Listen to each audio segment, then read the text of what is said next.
இந்த 21ஆம் நூற்றாண்டுல நம்ம ஆசைப்பட்டதையெல்லாம் சாப்பிடலாம், கையில காசு இருந்தா.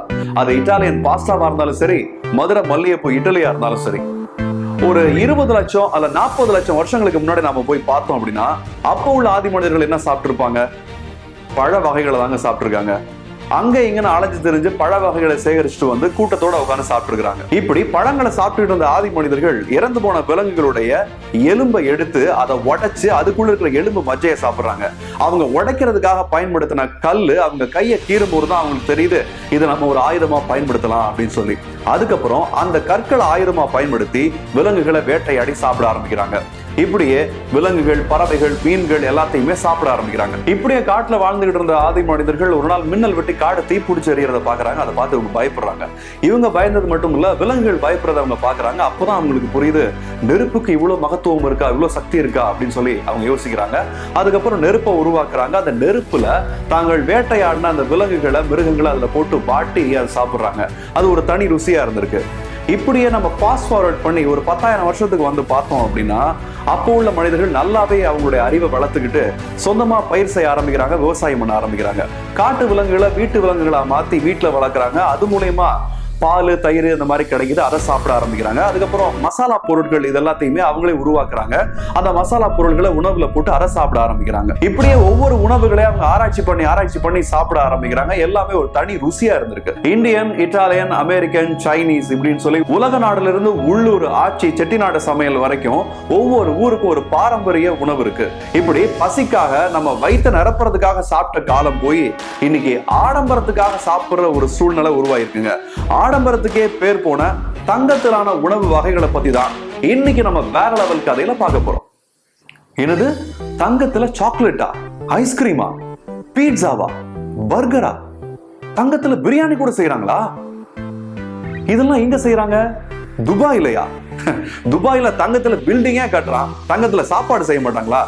இப்ப இந்த தங்கத்திலான செஞ்ச உணவுகளுடைய விலை என்னவா இருக்கும் அதை நாம பார்த்துடலாம். கோல்டன் சாக்லேட் வித் ஐஸ்கிரீமோட விலை 7,000 ரூபாங்க. நமக்கு தெரிஞ்சு நம்ம அதிகமா போனா டெய்ரி மில்க் ஒரு 50 ரூபாய்க்கு 100 ரூபாய்க்கு வாங்குவோம். ஆனா இந்த கோல்டன் ஐஸ்கிரீமோட விலை 7,000 ரூபாய். அதுக்கப்புறம் பாத்தீங்கன்னா பிரியாணி, கோல்டன் பிரியாணி எவ்வளவுன்னு கேட்டீங்கன்னா கிட்டத்தட்ட 20,000 ரூபாங்க. நம்ம ஊர்ல பக்கெட் பிரியாணி 2,000 ரூபாய் தாங்க. ஆனா இதனுடைய ஸ்பெஷல் என்னன்னு கேட்டீங்கன்னா எல்லாமே தங்கத்தால செஞ்சது.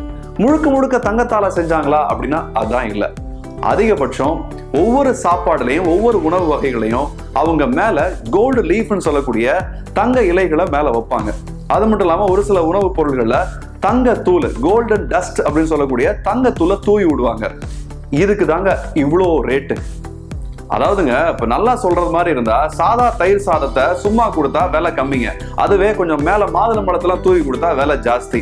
அதே தாங்க இந்த தங்கத்துக்கும். நியூயார்க்ல ஒரு ரெஸ்டாரண்ட்ல கோல்டன் பீட்சா தயார் பண்ணிருக்காங்க. அதோட விலை பாத்தீங்கன்னா 1,80,000 ரூபாங்க. இருக்கிறதுல விலை அதிகமான பீட்சா இதுதான். இது கின்னஸ் புக் ஆஃப் ரெக்கார்ட்ஸ்ல இடம் பிடிச்சிருக்கு. இப்படி தங்கத்துல உணவுகள் செய்யறாங்களே, தங்கம்ங்கிறது ஒரு உலோகம் இல்லையா? அந்த உலோகத்தை சாப்பிட்டா நமக்கு ஏதாவது ஆயிராதா அப்படின்னு நினைக்கலாம். நீங்க நினைக்கிறது சரிதாங்க. ஆனா இவங்க பாதிப்பு ஏற்படுற மாதிரி தங்கத்தை உருவாக்க மாட்டாங்க. உதாரணத்துக்கு 24 கேரட் தூய தங்கத்தை தான் இவங்க சாப்பிட்றதுக்கு தகுந்த மாதிரி மாத்துறாங்க. அது மட்டும் இல்ல, சில நேரத்துல 22 கேரட் தங்கம் இருக்கு இல்லையா, அதையும் சாப்பிடுவாங்க. ஏன்னா இந்த தங்கத்துல வெள்ளி மட்டும் தான் கலந்துருப்பாங்க. அந்த வெள்ளியும் சாப்பிட தகுந்த ஒரு உலோகம் தான் அப்படிங்கறதுனால அதையும் சாப்பிட்றதுக்கு உண்டான ஒரு தங்கமா மாத்தி கொடுத்துருவாங்க. இந்த 24 கேரட் தங்கத்தை எப்படி சாப்பிட்றதுக்கு தகுந்த மாதிரி மாத்துறாங்க அப்படின்னா அது ஒரு மிகப்பெரிய ப்ராசஸ்ங்க. அந்த தங்கத்தை உருக்கி அதை தட்டி அதை இழுக்கும் போது அந்த தங்கத்துக்கு சாதாரணமாக இயல்பாவே ஒரு இழுவ சக்தி இருக்கு.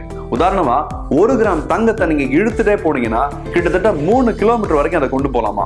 அந்த மாதிரி தங்கத்துக்கு ஒரு இழுவ சக்தி இருக்குங்க. அதாவது பிளெக்சிபிலிட்டின்னு சொல்லுவாங்க இல்லையா, அந்த சக்தி இருக்கு. அது மூலயமா அந்த தங்கத்தை பேப்பரா மாத்தி, அதாவது கோல்டு லீஃப்னு சொன்ன இல்லையா, அந்த கோல்டு லீஃபா மாத்துவாங்க. சில நேரங்கள்ல தங்க தூள்களா தனியா பிரிச்சு எடுத்துருவாங்க. இந்த மாதிரிதான் தங்கத்திலான உணவு வகைகளை உருவாக்குறாங்க. இந்த தங்கத்திலான உணவுகளை சாப்பிட்றதுனால நம்ம செல்களுக்கு ஏதாவது பாதிப்பு ஏற்படும்னு கேட்டா அது இல்லைங்க. அது மட்டும் இல்லாம இந்த தங்கத்தினால மிகப்பெரிய பலன்கள் இருக்கான்னு கேட்டா அதுவும் கிடையாது. இந்த தங்கத்தினால மிகப்பெரிய பாதிப்பு இருக்கான்னு கேட்டா அதுவும் கிடையாதுன்னு ஆராய்ச்சியாளர்கள் சொல்றாங்க. நம்ம கேள்விப்பட்டிருப்போம், அந்த காலத்துல நம்ம மக்கள் தலைவர் எம்ஜிஆரே தங்க பஸ்பம் சாப்பிட்டிருக்காருன்னு சொல்லி. அது மட்டும் இல்ல, குறிப்பா ஆயுர்வேத மருத்துவத்துல இந்த தங்கம் ஒரு கலவையா பயன்படுத்தப்பட்டிருக்குங்க. எத்தனை காலம் ஆனாலும் இந்த தங்கத்தோட மவுசு மட்டும் குறையவே இல்லைங்க. அதனாலதான் பல்லு கட்டுறது, தங்கத்துல ஃபேஷியல் பண்றதுன்னு ஆரம்பிச்சு இந்த தங்கம் வாழ்க்கையோட அங்கமாவே மாறிடுச்சு. இன்னும் பல பெரிய அரண்மனைகள்ல அந்த காலத்துல ராஜாக்கள் அந்த அரண்மனையை மேற்கொண்டு ஆடம்பரமா காட்டுறதுக்காக தங்கத்திலே பெயிண்ட் பண்றது, இந்த ஆர்கிடெக்சர் வேலைகளை தங்கத்திலே செய்யறதுன்னு அவங்க அரண்மனையை ரொம்ப ஆடம்பரமான அரண்மனையை காட்டியிருக்காங்க.